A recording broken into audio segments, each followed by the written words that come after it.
మనందరికీ కుటుంబమంటే అదొక ఎమోషన్ కదా.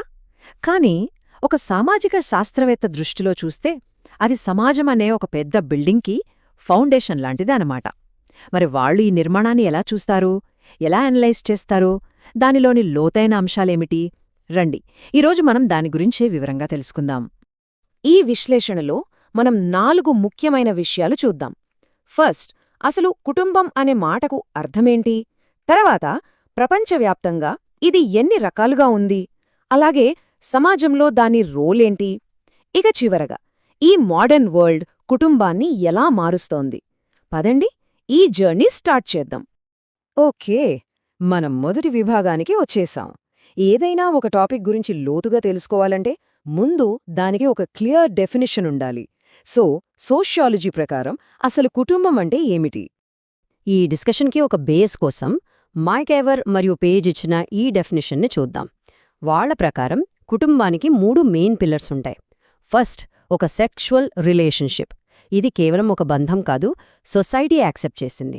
సెకండ్, రీప్రొడక్షన్, అంటే మానవ జాతిని ముందుకు తీసుకెళ్లడం. థర్డ్, ఆ పిల్లల్ని పెంచడం, వాళ్లకు మన కల్చర్, వాల్యూస్ నేర్పించడం. ఈ 3 కలిస్తేనే కుటుంబం అసలు ఉద్దేశం నెరవేరుతుందన్నమాట. ఈ డెఫినిషన్ వెనుక కొన్ని యూనివర్సల్ క్యారెక్టరిస్టిక్స్ ఉన్నాయి. ఫర్ ఎగ్జాంపుల్, కుటుంబం అనేది ప్రపంచంలోని ప్రతి సమాజంలోనూ కనిపిస్తుంది. అందుకే దాన్ని సార్వత్రికమంటాం. ఇది కేవలం రూల్స్తో నడిచేది కాదు, ప్రేమ, ఆప్యాయత లాంటి ఎమోషన్స్ మీద ఆధారపడి ఉంటుంది. అంతేకాదు, ఒక మనిషి పర్సనాలిటీని షేప్ చేయడంలో కుటుంబమే ఫస్ట్ స్కూల్. మనకొక పేరును, మన వంశాన్ని ఇచ్చేది కూడా ఇదే. ఈ లక్షణాలే కుటుంబాన్ని ఒక యునీక్ సోషల్ ఇన్స్టిట్యూషన్గా నిలబెడతాయి. కుటుంబం అంటే అంతా ఒకేలా ఉంటుందని మనం అనుకుంటాం, కానీ అది అస్సలు నిజం కాదు. ఇప్పుడు మనం ప్రపంచవ్యాప్తంగా ఫ్యామిలీ స్ట్రక్చర్స్లో ఉన్న డైవర్సిటీని చూద్దాం. రెడీగా ఉండండి, కొన్ని విషయాలు మనల్ని నిజంగా ఆశ్చర్యపరుస్తాయి.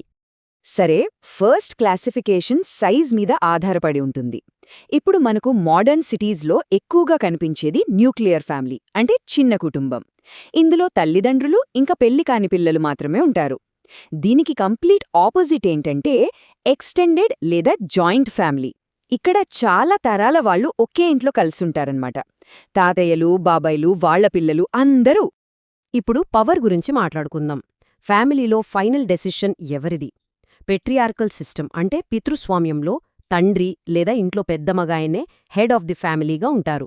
దీనికి పూర్తి భిన్నంగా కొన్ని సొసైటీస్లో మెట్రియార్కీ ఉంటుంది. ఇక్కడ తల్లి లేదా ఇంట్లో పెద్ద ఆవిడ లీడర్షిప్ తీసుకుంటారు. పవర్ అంతా వాళ్ల చేతుల్లోనే ఉంటుంది. ఈ స్లైడ్ వంశపారంపర్యం ఎలా డిసైడ్ అవుతుందో చెబుతుంది. ఇది కేవలం ఇంటి పేరుకి సంబంధించిన విషయం కాదు. ప్రాపర్టీ, వారసత్వం, సోషల్ ఐడెంటిటీ ఇవన్నీ దీనిపైనే ఆధారపడి ఉంటాయి. పితృస్వామ్య సమాజాల్లో వంశం తండ్రి నుంచి కొడుక్కి వెళ్తుంది. అదే మాతృస్వామ్య సమాజాల్లో అయితే తల్లి నుంచి కూతురికి వెళ్తుందన్నమాట. ఫ్యామిలీ డైవర్సిటీని పూర్తిగా అర్థం చేసుకోవాలంటే మరికొన్ని క్లాసిఫికేషన్స్ కూడా చూడాలి. ఉదాహరణకు, నివాసం అంటే పెళ్లి తర్వాత కపల్ ఎక్కడ ఉంటారు? అబ్బాయి ఇంట్లోనా లేక అమ్మాయి ఇంట్లోనా? వివాహం, ఒకే పార్ట్నరా, మొనోగమి లేక ఎక్కువ మందా, పాలిగమి. అలాగే గ్రూప్ లోపలే పెళ్లి చేసుకోవాలా, ఎండోగమి లేక బయట, ఎగ్జోగమి. ఇవన్నీ చూస్తే ఫ్యామిలీ అనే కాన్సెప్ట్ ఎంత కాంప్లెక్స్ అనేది మనకు తెలుస్తుంది. సరే, కుటుంబం ఎలా ఉంటుందో చూశాం. కానీ అసలు కుటుంబం ఎందుకుంది? సొసైటీకి, అలాగే మనలో ప్రతి ఒక్కరికీ అది చేసే అతి ముఖ్యమైన పనులేంటి? ఇప్పుడు మనం ఆ ఎందుకు అనే ప్రశ్నకు సమాధానం వెతుకుదాం. ఈ డిస్కషన్ని ఈజీగా అర్థం చేసుకోవడానికి మనం మ్యాకివెల్ ఐడియాను వాడుకుందాం. ఆయన ఫ్యామిలీ చేసే పనులను 2 రకాలుగా డివైడ్ చేశారు. ఒకటి, ఎస్సెన్షియల్ ఫంక్షన్స్, అంటే కుటుంబం మాత్రమే చేయగల పనులు, వీటిని ఇంకేదీ రీప్లేస్ చేయలేదు. 2, నాన్ ఎసెన్షియల్ ఫంక్షన్స్, అంటే కుటుంబంతో పాటు స్కూల్స్, గవర్నమెంట్స్ లాంటివి కూడా పంచుకోగల పనులు. ఇవి సమాజం బలంగా నిలబడటానికి అవసరమైన 5 స్తంభాలు లాంటివి. మ్యారేజ్ ద్వారా సెక్షువల్ బిహేవియర్ను రెగ్యులేట్ చేయడం, రీప్రొడక్షన్ ద్వారా మానవ జాతిని కంటిన్యూ చేయడం, ఫ్యామిలీ మెంబర్స్కి కేర్ అండ్ ప్రొటెక్షన్ ఇవ్వడం, మనశ్శాంతి కోసం ఒక ఇల్లును అందించడం. ఇక అన్నింటికన్నా ముఖ్యంగా నెక్స్ట్ జనరేషన్కి మన కల్చర్ని, వాల్యూస్ని అందించడం, అంటే సోషలైజేషన్. ఇవి లేకుండా ఏ సొసైటీ కూడా సర్వైవ్ అవ్వలేదు. ఇవి నాన్ ఎసెన్షియల్ ఫంక్షన్స్, అంటే సెకండరీ. ఒకప్పుడు ఇవన్నీ కూడా కుటుంబమే చూసుకునేది. కాని ఇప్పుడు సీన్ మారింది. ఎడ్యుకేషన్ కోసం స్కూల్సున్నాయి, ఫైనాన్షియల్ నీడ్స్ కోసం బ్యాంక్స్, ఆఫీసులున్నాయి, ఎంటర్టైన్మెంట్ కోసం థియేటర్లు, పార్కులున్నాయి. అంటే ఈ బాధ్యతలను ఇప్పుడు కుటుంబం ఇతర సోషల్ ఇన్స్టిట్యూషన్స్తో షేర్ చేసుకుంటోంది. ఇప్పుడు మనం ఫైనల్ అండ్ మోస్ట్ ఇంట్రెస్టింగ్ సెక్షన్కి వచ్చేశాం. ఇండస్ట్రియలైజేషన్, మోడర్నిటీ అనే రెండు పెద్ద మార్పులు కుటుంబం అనే పునాదిని ఎలా కదిలించాయి, దాని ట్రెడిషనల్ రోల్స్ని ఎలా మార్చేశాయి, ఇప్పుడు చూద్దాం.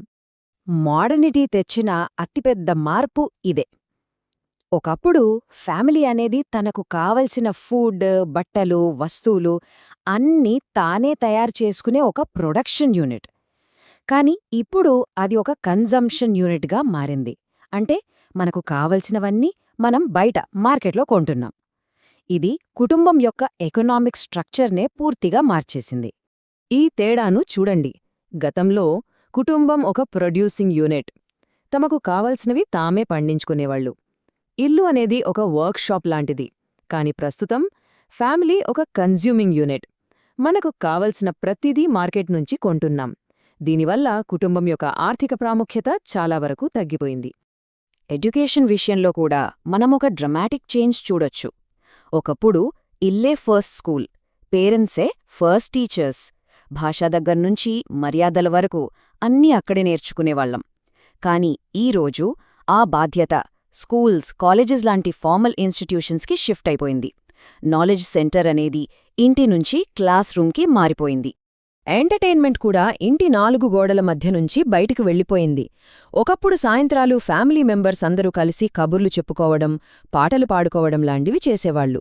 కాని ఇప్పుడు మన రీక్రియేషన్ కోసం క్లబ్స్, సినిమాస్, మాల్స్పై ఆధారపడుతున్నాం.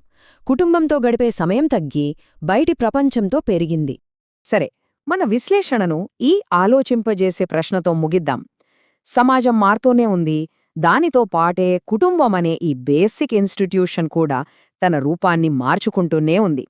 కొన్ని పాత పనులు బలహీనపడితే ఎమోషనల్ సపోర్ట్ లాంటి కొత్త రోల్స్ బలంగా తయారవుతున్నాయి.